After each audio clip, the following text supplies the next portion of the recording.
Woo! It is cold! What is going on, everyone? Welcome to another very exciting episode right here on the My Gardener channel.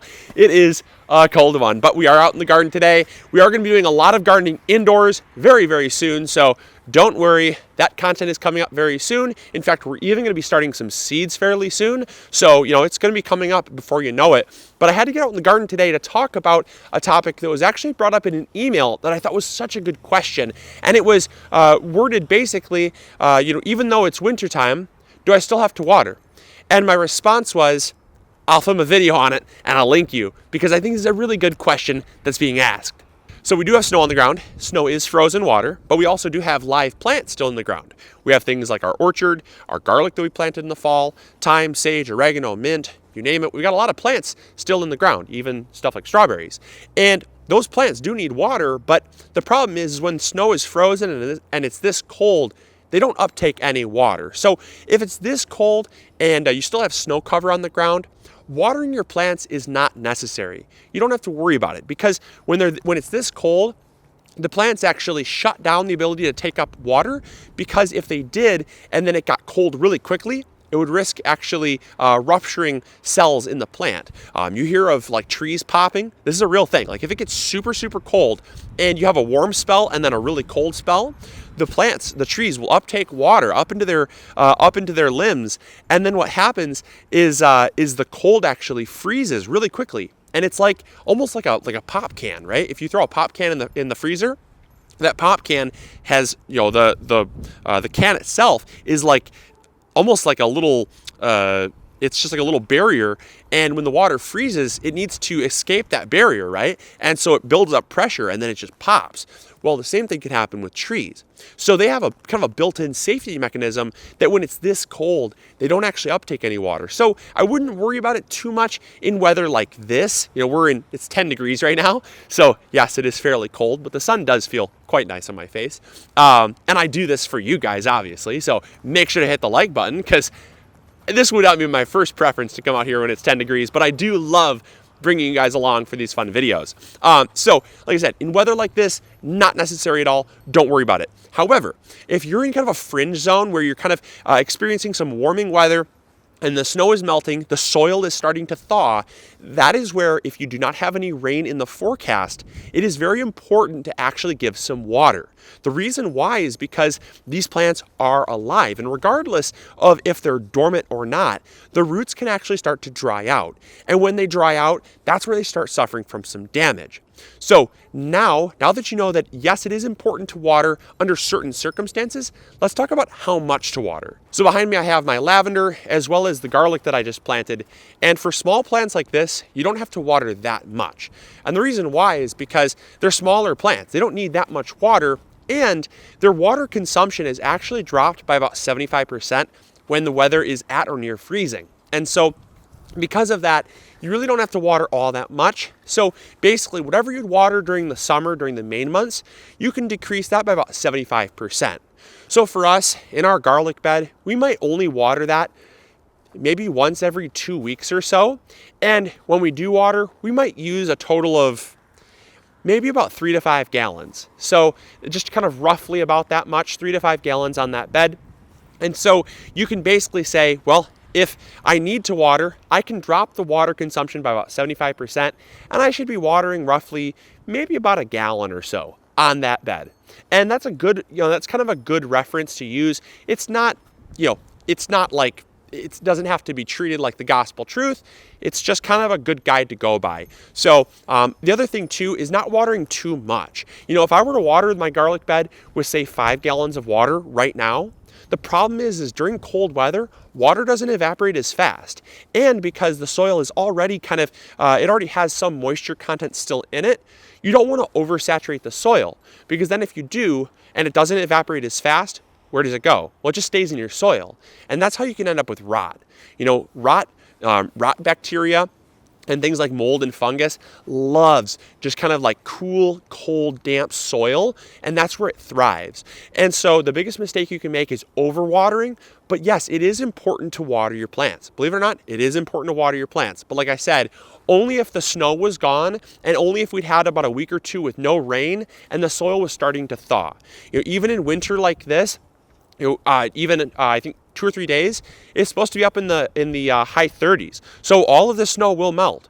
If it stayed like that, or let's say the snow melted, it went back down below freezing, but we didn't have any snow cover on the ground, you still would need to water after a little while. Let's say it warmed back up to like 34, 35 degrees, but it hadn't rained or snowed in like 2 weeks. You'd want to give them some water because that soil will, start to dry out. So just something to consider. But let's talk about some fruit trees now. So fruit trees, how much do we have to water them? To be honest, not that much. And the reason why is because the roots go down super deep. In these fully mature fruit trees, you can have roots that go 3 to 10 feet down in the soil. That's so far down compared to your shallow rooted garden plants that usually there's a lot of water down there. And that's why even during the summer, they can kind of weather most weather conditions pretty well, most droughts, without a whole lot of water. Now, they do need some water, and so in extreme cases, I may only water them once every 2 weeks, and when I do, I may only water them about a gallon or two per plant, per tree. So just keep that in mind that I would say in about 80 to 90% of circumstances, I won't water my fruit trees.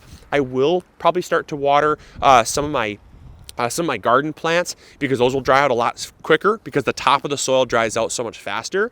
But I generally won't worry about my fruit trees hardly at all. So most cases, I'll leave them alone. Now, there is one type of tree that you do want to water a whole lot more frequently, and that is newly planted trees. You see, these are mature. Our orchard is going on 6 years old. So these have had a long time to get their root system established. However, if you've just planted your fruit trees within the first year, or even, better yet, if you just planted them in the fall, you planted like bare root in the fall, that's a great time. Just a quick tip, by the way, that's a great time to plant bare root trees because you're going to put them in the ground, and then when the winter comes, they're going to be dormant anyways, so they're going to have a lot less stress when they come out of dormancy in the spring. We all usually hear about planting fruit trees in the springtime bare root because that's when most garden centers will sell them. However, you can definitely get bare root trees in the fall, and that's my preferred time to plant trees. If I've got them and they're available and the weather permits, I love planting my bare root trees in the fall. So just keep that in mind. But also, you can even plant just potted trees too. They don't have to be bare root, but planting in the fall is a really good way to kind of gently transition those trees into where they're going to be growing. But that being said, if you just planted, make sure you water frequently. They're going to need water about once every week, and I would generally water them about 1 gallon to 2 gallons per tree, even in the wintertime.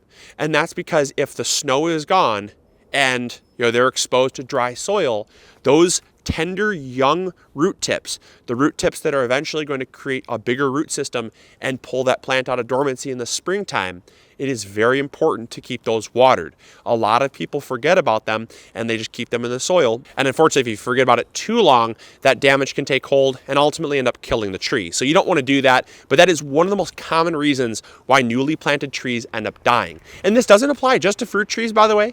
This could apply to any ornamental tree. If you just planted arborvitaes in the fall, we just planted a couple of arborvitaes around our house, and those newly planted arborvitaes, I've been out there even in the winter with snow on the ground. I've been watering them just to make sure that they're getting sufficient amounts of water so they stay stress-free, and in the springtime, they come out of dormancy strong. So that is watering during the winter. It is super simple to do. The last thing that I know that a lot of you are going to ask is, well, if it's wintertime, how do you water? It's not recommended to use your hose. And the answer is yes. If it's well below freezing and the city has shut off your water, or if you don't want to risk running the well, it's generally not recommended to run water through pipes that can freeze because they can rupture. And so because that can happen, what I'll generally do is because I need so little water and I have such little to water, I'll generally just go into the house and use a faucet to fill up a water can. That's fine for me during the winter. And I know I'm also going to get a lot of people saying, well, Luke, trees have been surviving for hundreds, if not thousands of years. There's no need to water them. They live out in the forest and no one comes out and waters them in the winter. And that's absolutely true. However, what I will say is that as a gardener, we have plants that are not necessarily as hardy as some trees out in the forest. Maple trees, I'd say probably generally you're fine. But a newly planted bare root tree is not quite the same as a young little sapling that started growing. They have kind of built in a lot of those mechanisms to make themselves hardier. They have not been dug up by a person, had half the roots chopped off, and then transplanted at a different location. So just keep that in mind, that there's a huge difference between a domesticated, fruit tree in your garden versus, like a sugar maple out in a forest. Big difference. So I hope you guys enjoyed. I hope you learned something new. I'm going to run inside before I catch a cold. I hope you guys enjoyed. Hopefully you learned something new. And as always, this is Luke from the My Gardener channel, reminding you to not get frostbite out in the garden. And we'll catch you all later. Grow big or go home. Bye, guys.